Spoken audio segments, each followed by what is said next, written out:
ಅಖಿಲ ಕರ್ನಾಟಕ ಕಾರ್ಯನಿರತ ಪತ್ರಕರ್ತರ ಸಂಘ ತಾಲೂಕು ಘಟಕ ಹುಣಸೂರು ಇವರಿಗೆ ತಹಶೀಲ್ದಾರ್ರವರ ಸನ್ನಿಧಾನಕ್ಕೆ ಹುಣಸೂರು ತಾಲೂಕು.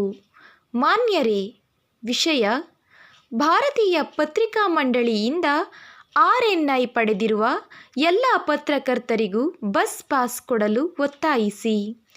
ಈ ಮೂಲಕ ಮೇಲ್ಕಂಡ ವಿಷಯಕ್ಕೆ ಸಂಬಂಧಿಸಿದಂತೆ ತಮ್ಮ ಗಮನಕ್ಕೆ ತಂದು ಸರ್ಕಾರಕ್ಕೆ ಒತ್ತಾಯಿಸುವುದು ಏನೆಂದರೆ, ಈಗಿನ ಸರ್ಕಾರ ಗ್ರಾಮೀಣ ಪ್ರದೇಶದ ಪತ್ರಕರ್ತರಿಗೆ ಉಚಿತ ಬಸ್ ಪಾಸ್ ವಿತರಣೆ ಮಾಡುತ್ತಿರುವುದು ಸ್ವಾಗತಾರ್ಹ.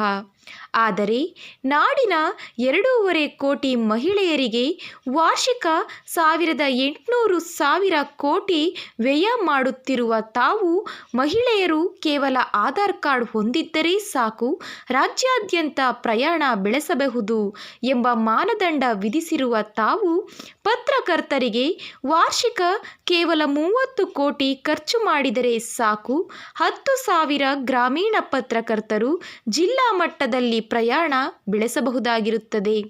ಹಾಗೂ ಅದರಲ್ಲೂ ಮಾಧ್ಯಮ ಪಟ್ಟಿಯಲ್ಲಿರುವ ಪತ್ರಕರ್ತರು ಮಾತ್ರ ಅರ್ಹರು. 4 ವರ್ಷದ ಅನುಭವ ಹೊಂದಿರಬೇಕು ಅಥವಾ ವೇತನ ಪಡೆದಿರುವ ಪತ್ರವನ್ನು ಲಗತ್ತಿಸಬೇಕು ಎಂಬ ಮಾನದಂಡವನ್ನು ವಿಧಿಸಿರುವ ಕರಾಳ ಆದೇಶವನ್ನು ಮುಂದಿಟ್ಟಿರುವುದು ವಿಷಾದನೀಯವಾಗಿರುತ್ತದೆ.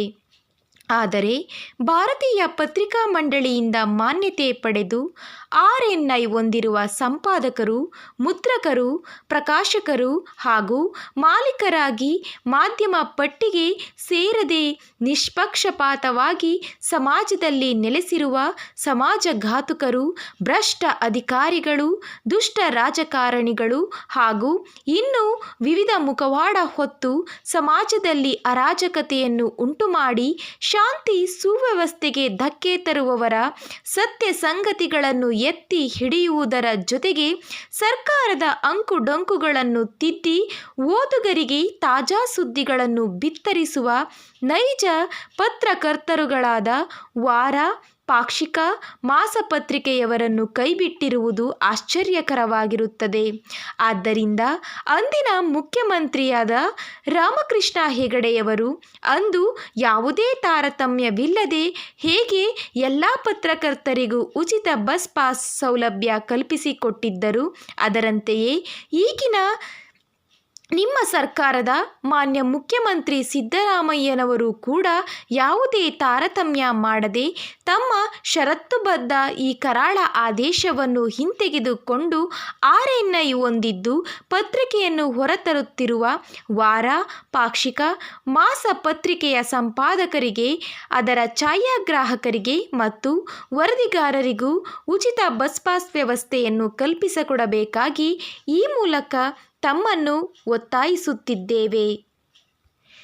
ತಾಲೂಕು ಘಟಕದ ಅಧ್ಯಕ್ಷರುಗಳಾದ ಚೆಲುವರಾಜು, ಪದಾಧಿಕಾರಿಗಳಾದ ಗಜೇಂದ್ರ, SV, ವಾಸುರಾಜ್, ಸಂಪತ್ರಾಜ್, ರವಿಕುಮಾರ್, ಶಿವಕುಮಾರ್ ಹಾಗೂ ಪ್ರಸನ್ನರವರು ಉಪ ತಹಶೀಲ್ದಾರ್ರವರಾದ ನರಸಿಂಹಯ್ಯರವರಿಗೆ ಮನವಿ ಪತ್ರ ನೀಡಿದರು.